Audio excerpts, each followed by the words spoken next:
Hello, j'espère que vous allez bien et que tout se passe bien de votre côté. Moi, je vais très bien par la grâce de Dieu. Je suis tellement contente de vous retrouver aujourd'hui. Ça fait 2 semaines que j'ai pas fait des vidéos.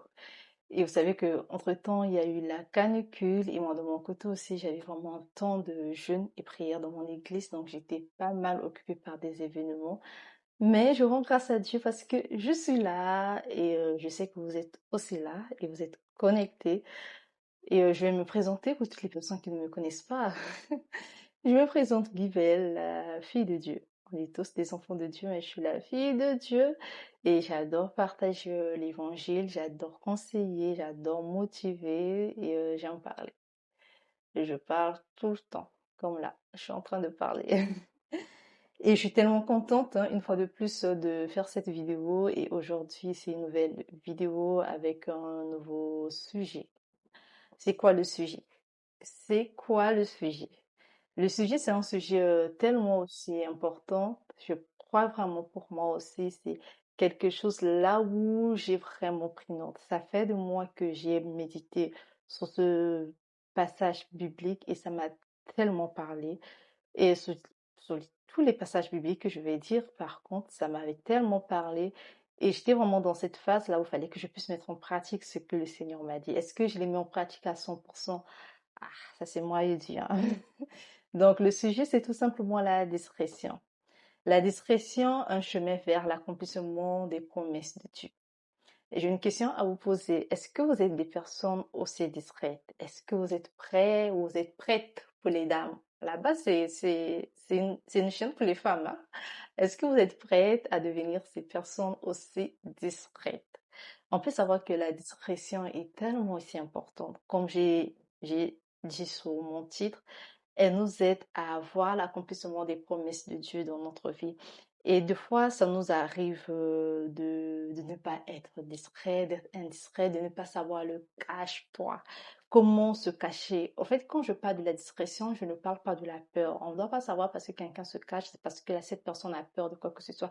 C'était la pensée que j'avais depuis longtemps parce que moi, je me disais, le fait de ne pas dire certaines choses, c'est tout simplement qu'on a peur. Mais cela s'appelle aussi de la sagesse, savoir garder une partie de sa vie privée, tellement aussi importante. Et quand je parle qu'on doit être discret dans notre marche avec le Seigneur ou bien dans certains domaines de notre vie, cela ne signifie pas qu'on doit être inactif. On peut être actif et à 100% sur quelque chose, mais sans dévoiler vraiment certaines des choses dont Dieu nous dit dans le lieu secret. Quand je parle de l'histoire de la discrétion, il y a une histoire que je vais utiliser vraiment dans le sens où cache-toi afin de voir l'accomplissement des promesses de Dieu dans ta vie. La discrétion crée un chemin. La discrétion crée une percée. Et quand tu es discret, tu as cette capacité de accélérer quelque chose et d'avoir une percée dans ta vie. On peut voir la vie d'une femme dans la Bible. Cette femme qui elle a perdu 2 hommes, 2 maris, et elle ne savait pas, en fait, que, euh, qu'est-ce que devait encore sortir, quoi de bon devait encore sortir de sa vie. Mais cette femme était arrivée à un point, elle était obligée de se cacher, elle était obligée de faire une violence afin de créer une brèche sur sa destinée, afin de rentrer dans la lignée de Jésus-Christ. Cette femme, c'est tout simplement Tamar. Ceux qui ne connaissent pas Tamar, Tamar était la femme du fils à Juda, le premier fils à Juda qui a épousé Tamar et à la suite il était mort parce qu'il était tout simplement méchant et après il a épousé son deuxième fils et son deuxième fils ce qu'il se faisait lorsqu'il partait avec Tamar il jetait sa semence et la colère, la fureur de Dieu était tombée sur lui et lui aussi il est mort et à la suite il fallait que Tamar puisse épouser le troisième fils de Juda. Et Judas, il avait peur tout simplement de donner son fils à Tamar. Et il avait dit à Tamar, tu dois rentrer chez tes parents et quand mon fils va grandir, je te donnerai mon fils. Et cette histoire, on peut le voir dans le livre de Genèse à partir du chapitre 38. Et Tamar, elle a attendu aussi longtemps sans avoir l'accomplissement de cette promesse que Judas l'avait fait. Et un jour, elle avait appris que Judas venait dans sa ville et elle s'est déguisée. Elle a enlevé ses vêtements des veuves, elle a porté une voile, elle allait en tant que prostituée, elle a couché avec Judas. Et à la suite, elle est tombée enceinte. Lorsqu'elle est tombée enceinte, elle a dévoilé à Judas qu'elle était enceinte de Judas. Et Judas l'a dit, ok, ok. Judas a accepté, au fait. Il a accepté. Et lorsqu'elle mettait au monde, elle était enceinte de jumelles, des jumeaux, excusez-moi. Lorsqu'elle l'a mis au monde, elle a mis deux enfants, Péret, et Zérach. Péret, au fait, Péret, lorsqu'il a mis au monde Péret, et la sage-femme, en prenant Péret, il a dit ceci: quelle brèche tu t'es ouverte. Et le nom de Péret, ça veut dire brèche, ça veut dire percer. Les gens peuvent savoir que Péret, il fait partie de la lignée de Jésus. Donc, lorsqu'il y a Judas, il enfanta Péret et ensuite de suite. Et Péret, il est venu au monde comment? On peut voir que la manière que Péret est venu au monde, c'est tout simplement à cause de l'acte que sa mère Tamar avait fait, le fait de se voiler. Le fait de se voiler, ça nous montre tout simplement l'image d'une personne qui est discrète, une personne qui se cache, une personne qui ne dévoile pas les plans de Dieu dans sa vie. Et on peut voir que si le jour-là, Tamar ne s'était pas déguisée, n'avait pas caché son identité, en fait, elle devait pas aller auprès de Judas, elle devait pas enfanter Péret, elle devait pas provoquer cette brèche dans sa destinée afin de devenir une des enceintes de Jésus-Christ. Et quand je parle de cette histoire, je vous parle pas de mentir, je vous parle pas de créer des histoires qui ne sont pas vraies, qui ne glorifient pas Dieu, mais je vous montre tout simplement une métaphore qui est tellement importante dans le fait où on se cache, dans le fait là où on ne dévoile pas les promesses de Dieu dans notre vie. Il y a des saisons là où le Seigneur, il va nous emmener dans une saison de cache-toi. Cache-toi parce que je ferai rentrer des grandes choses dans ta vie. Cache-toi parce que je suis en train de créer une brèche, je suis en train de créer une percée dans ta vie. Et c'est parfois, ce n'est pas souvent facile. Ça peut arriver quand tu as vécu souvent beaucoup des échecs, là où tu as été humilié, abandonné, ou bien là où il y a une promesse qui est attachée à ta vie et tu n'arrives pas à voir cette promesse. Et Dieu te fait rentrer dans cette saison de cache-toi. Est-ce que tu es prête à te cacher? Est-ce que tu es prête à être discrète?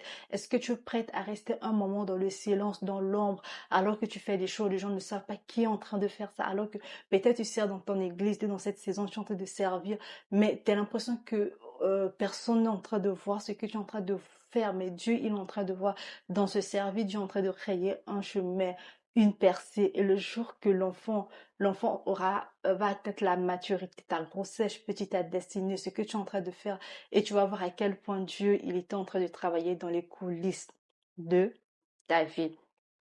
Mon deuxième exemple, après avoir vu l'exemple de Tamar, c'est tout simplement l'exemple de Saoul. Les gens qui connaissent Saoul était l'un des premiers rois en Israël. Et Saoul, il a été oint par Samuel. Parce que quand Saoul a été oint par Samuel, il allait voir son oncle, mais Saoul n'a jamais dit à son oncle que Samuel avait oint en tant que roi d'Israël. Dans le livre de 1 Samuel 10, verset 16, il est écrit: quant à l'affaire de la royauté dont Samuel avait parlé, il ne lui en a rien dit. On peut voir à quel point c'était l'oncle à Saoul, mais Saoul il a attendu que Dieu puisse rendre sa royauté publique. Euh, Toutes les promesses ne sont pas bonnes à raconter d'une manière immédiate. Aujourd'hui, peut-être Dieu t'a promis, on t'a fait une promesse dans ta vie que tu seras une femme d'affaires, que tu vas te marier avec un tel type d'homme, que qu'il y aura beaucoup de visitations dans ta vie, ou bien tout simplement Dieu t'a appelé dans le ministère, Dieu t'a appelé à faire ceci. Même si cela est vrai, même si tu as des preuves devant, il y a des saisons là où le Seigneur va te demander de ne pas dire au monde, et lui-même, au temps convenable, il rendra cela visible. Si Dieu t'a vraiment appelé à faire quoi que ce soit, au temps convenable, il va accomplir sa promesse dans ta vie. Et la discrétion, c'est aussi savoir garder la parole de Dieu dans son cœur. Et notre troisième partie, on va voir vraiment l'histoire de David. On va voir l'histoire de David lorsque David aussi a été un roi. Est-ce que David a été un roi? On peut voir que quand Saoul, il a désobéi à Dieu, et Dieu fallait qu'il puisse chercher une personne qui va remplacer Saoul. Et Dieu, lorsqu'il a parlé à Samuel d'aller oindre David, Samuel avait pris peur parce qu'une fois, si Saoul devait savoir que c'était David qui devait le remplacer, David devait être tué. Et qu'est-ce que Dieu, il a fait? Dans le livre de 1 Samuel 16, verset 2. Prends avec toi une gémisse et tu diras: je viens pour offrir un sacrifice à l'Éternel. La première fois quand j'ai lu ce verset, j'ai dit, est-ce que Dieu, il a menti? Mais non, Dieu, il est sage. Dieu, s'il a fait cela, c'était pour protéger David. Et Dieu, il protège les gens qui l'appellent. Et Dieu, des fois, il va utiliser les méthodes aussi discrètes. Des fois, Dieu, il est très discret dans notre vie. Il y a des choses que Dieu est en train d'accomplir dans notre vie que nous, on n'est pas en train de voir. Peut-être dans une saison là où tu as l'impression que Dieu t'a pas oublié, mais il a tout simplement pas voulu exposer l'appel qu'il a mis dans ta vie parce qu'elle est tellement grande et ça peut créer la jalousie, ça peut créer les combats inutiles. Comme David, Dieu, il a épargné David face au combat de Saoul. C'est qu'à la suite, Saoul, lorsqu'il a vu David en train de d'exceller dans ce qu'il faisait, ça l'a créé un peu une forme de jalousie et à la suite, il poursuivait David pour tuer David. Mais au début, au fait, si le Seigneur avait caché ça, parce qu'il savait qu'il fallait que David puisse être auprès de Samuel, de Saoul pour apprendre de quoi il avait appelé. Donc si Saoul, il avait su dès le début que David était consacré roi d'Israël, il devait remplacer Saoul. Je pense que ça devait bloquer beaucoup des portes pour empêcher David d'aller auprès de Samuel, de Saoul pour y apprendre. Parce qu'à un moment, David, il a commencé à travailler auprès de Saoul. Donc, Dieu, il est tellement sage. Dieu, il peut créer vraiment une circonstance là où il est vraiment dans la discrétion. Il peut créer des occasions. Nous, on a l'impression que ça ne ressemble à rien. Je vois que David, le jour là, il se disait tout simplement que quand là, on est venu faire un sacrifice sur lui, peut-être il ne savait pas c'est lui qui devait devenir roi d'Israël.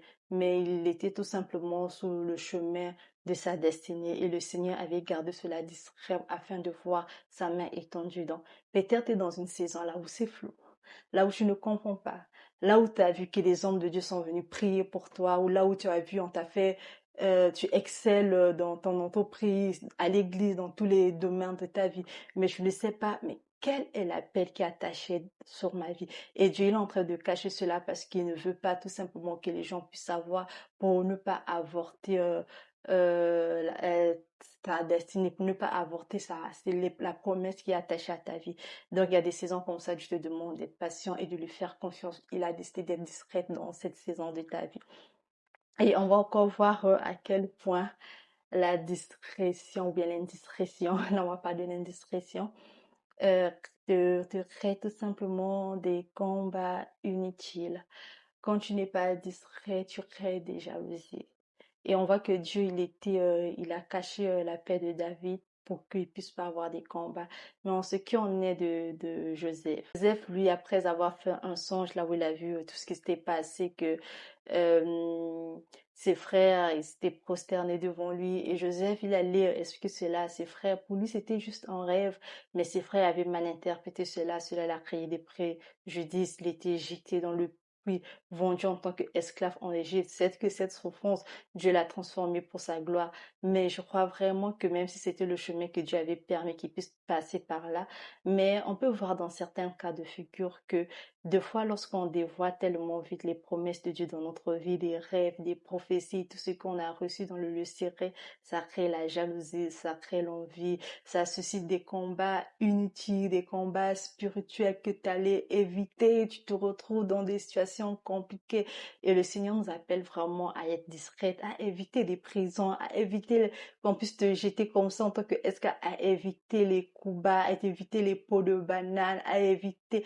Il y a des choses qu'on peut éviter. Moi, c'est qu'il y a des choses que je devais éviter depuis longtemps.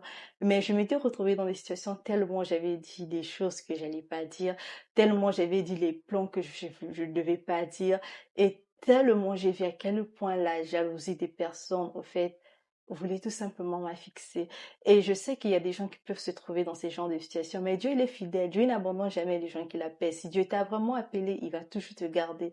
Dieu, il châtie ceux qui aiment. Donc Dieu, des fois, il va te laisser dans une situation là où tu seras bastonné de gauche à droite, jalousé de gauche à droite, calonné de gauche à droite. Mais au final, il va faire cela pour te former, pour former ton caractère. Oui, tu as été indiscret, mais il va utiliser cette situation pour sa gloire. Vous savez ce qui est merveilleux avec Dieu? Il laisse rien à terre.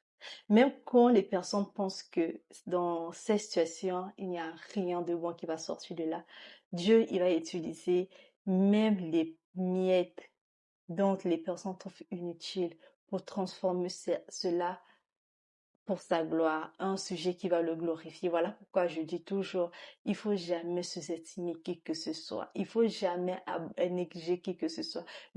Peut prendre n'importe qui pour transformer cette personne, juste pour manifester sa gloire. Dieu, il a pris Paul pour qu'il puisse être parmi les plus grandes personnes, parmi les plus grands apôtres qui a annoncé l'évangile, qui a créé des églises par-ci, par-là. Donc, aujourd'hui, peut-être tu as été indiscrète ou bien tu dis que Dieu j'étais pas aussi discrète. Non, Dieu il est miséricordieux, il pardonne. Dieu il est capable de créer un autre chemin dans le désert. Il va juste t'enseigner. Après avoir t'enseigné, si tu te repens de ce que tu as fait et si tu décides de ne plus faire la même chose, ça va y aller. On va parler de notre Seigneur Jésus-Christ, qui est le modèle parfait.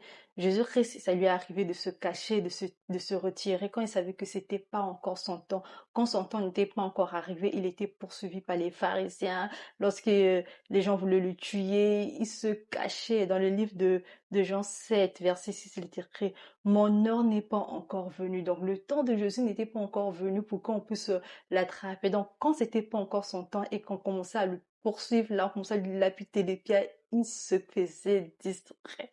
Donc, nous, maintenant, nous sommes qui pour se dévoiler, pour tout dire, pour dire nos projets, nos plans, nos voyages.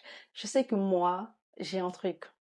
Honnêtement, sur mon Instagram, vous allez me voir rarement mettre des statuts sur ma vie privée. Sur Snapchat, je sais même pas la dernière fois. Bon, sur WhatsApp, j'ai mon petit sac d'amis où je mets mes trucs. Mais des fois, il y a des moments où je me dis, je dois y arrêter, je dois y arrêter. Mais Dieu me fera grâce. Dieu me fera grâce et que je parle pas de ma vie privée. Si tu veux savoir que je suis en couple, il faut intercéder, il faut demander à Dieu de te parler en rêve, en prophétie, là. Je dis pas. Donc, c'était une petite parenthèse. Donc, je parlais de Joseph, dont tout le monde n'a pas besoin de connaître ton rêve, tes projets, tes plans. Joseph, il a dit à ses frères et ça l'a causé préjudice. Et on peut voir à quel point la discrétion est tellement important qu'il peut sauver la nation. On va parler de Esther. Qui ne connaît pas l'histoire de Esther? Moi, j'adore l'histoire de Esther. Esther, on peut savoir, elle était orpheline, grandie auprès de Mardoché. À la suite, elle a épousé le roi Azuris. C'est bien ça le nom. Ouais, le roi Azuris, le roi ne savait pas que Esther était juive. Donc Esther elle est restée un peu là dans la royauté, donc elle faisait la miss. Je pense que le roi ne savait pas qu'elle était juive, mais il y avait Aman. Il y a toujours quelqu'un de bizarre qui connaît tes secrets. Tu vois, Aman, elle savait que Esther était juive, donc il avait envie de tuer Mardoché, là, l'oncle à Esther. Donc, vu que Esther avait caché cela depuis longtemps et c'était le temps de dévoiler, c'était le temps de ne plus être dans la discrétion. Vous voyez, comme on dit, chaque chose a son temps. Chaque chose a son temps et on doit savoir à quel moment je dois dire ce que Dieu m'a dit. Et je pense que le Seigneur lui-même, il va mettre la paix, il va te mettre un OK, il va juste, comme c'est ce sujet, je voulais faire cette vidéo depuis. Mais à quel moment fallait que je fasse cette vidéo? Quand je me suis dit, ok, j'ai bien compris la leçon, je pense que c'est le temps que j'en parle. Et c'est ça aussi dans certaines saisons. Est-ce que c'est la saison que je puisse dévoiler ce que Dieu m'a dit? Et c'était la saison de Esther d'aller voir le roi Azurus pour lui dire certaines choses. Et le fait que Esther est allée voir le roi, et cela a permis tout simplement de sauver les Juifs. Dans le livre de Esther 4, verset 14, car si tu te tais maintenant, le secours et la délivrance surgeront d'autre part pour les Juifs, et toi, la maison de ton père vous périssez. Et qui sait, c'est pas pour un temps comme celui-ci que tu y es parvenu à la royauté. Au fait, là, on peut voir que Esther, elle est déjà rentrée dans quoi Dieu l'avait appelée. Elle est déjà devenue reine. Elle avait le droit légal de dire qu'elle était juive, tout ça. Donc, on peut voir à quel point le fait que Esther, elle avait caché d'abord son identité en tant que juive, ça a permis déjà aux enfants aux Juifs d'atteindre une dimension aussi élevée. Et après Esther, c'est elle qui était cette brèche, qui était cette percée pour que les Juifs ne soient pas tués. À la suite de l'histoire, on sait que Haman a été tué et voilà. Donc, c'était un peu ça ma vidéo. Ma vidéo était simplement pour vous dire que la discrétion crée une brèche, un percé vers l'accomplissement des promesses de Dieu dans notre vie. Esther a été cette percée, la discrétion de Esther a été cette percée pour que les Juifs soient sauvés. On peut voir que la discrétion de Tamar a été un percé afin qu'elle puisse rentrer dans la lignée de Jésus-Christ. On peut voir à quel point la discrétion de Saoul, lorsqu'il n'a pas dit qu'il était dans la royauté, il était un peu roi, l'a permis tout simplement de devenir roi au temps convenable, même quand les gens n'étaient pas vraiment d'accord dans le fait qu'il était roi, mais il était devenu roi. Et on peut voir à quel point Dieu a été distrait dans la vie de David pour permettre tout simplement à David de ne pas être tué par Samuel, par Saoul et de permettre aussi à David de rentrer dans sa royauté jusqu'à ce qu'il ait été établi roi. Donc aujourd'hui, j'aimerais juste dire à une personne, et peut-être tu as été tellement indiscrète dans plusieurs domaines de ta vie, peut-être tu étais indiscrète et tu dis que oui, il fallait pas que je puisse dire ceci, je puisse dire cela à telle personne, la personne elle m'a fait la jalousie, la personne elle m'a fait ceci, non, c'est pas grave. Je crois que le plus important, c'est reconnaître déjà nos forces et se repentir et de demander au Seigneur la grâce de nous permettre de devenir ces personnes discrètes. Et pour les femmes, il y a une parole que j'aimerais dire, la femme sage bâtit sa maison et l'insensé la détruit de ses propres mains. Si tu veux devenir une femme sage, tu dois apprendre à avoir le cache-toi, être distrait dans certaines choses de ta vie, ne pas tout raconter. Aujourd'hui, tu peux être en cheminement avec quelqu'un, t'es pas obligé de raconter ça à tes copines, si ta meilleure copine, t'es en couple avec qui, ah, j'ai pas envie de te dire. Sauf au temps convenable, où tu sens vraiment que c'est le OK de Dieu et la discrétion, ça va vraiment vous faire gagner du temps. Et j'espère vraiment que cette vidéo vous a plu. Et j'espère vraiment que je vais revenir d'ici là pour une nouvelle vidéo. Et vraiment, je vous souhaite une très bonne journée ou bien une bonne soirée. Prenez soin de vous. S'il y a la canicule dans votre pays, prenez beaucoup d'eau et surtout mettez de la crème solaire parce que moi, j'avais vraiment des allergies.